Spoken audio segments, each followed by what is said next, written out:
Hello guys, in this video I'm going to show you how you can set the chat wallpaper online. But first I wanted to tell you that don't forget to subscribe, because at 10,000 subscribers I'm going to show you my YouTube revenue statistics and my growth strategy, how you can make money online.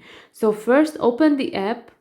After that, click on one of your chats and you can see that setting option at the top right corner. Click on that and then select the chat wallpaper, and you can choose between illustrations, colors, and you can select your photos from your gallery as well.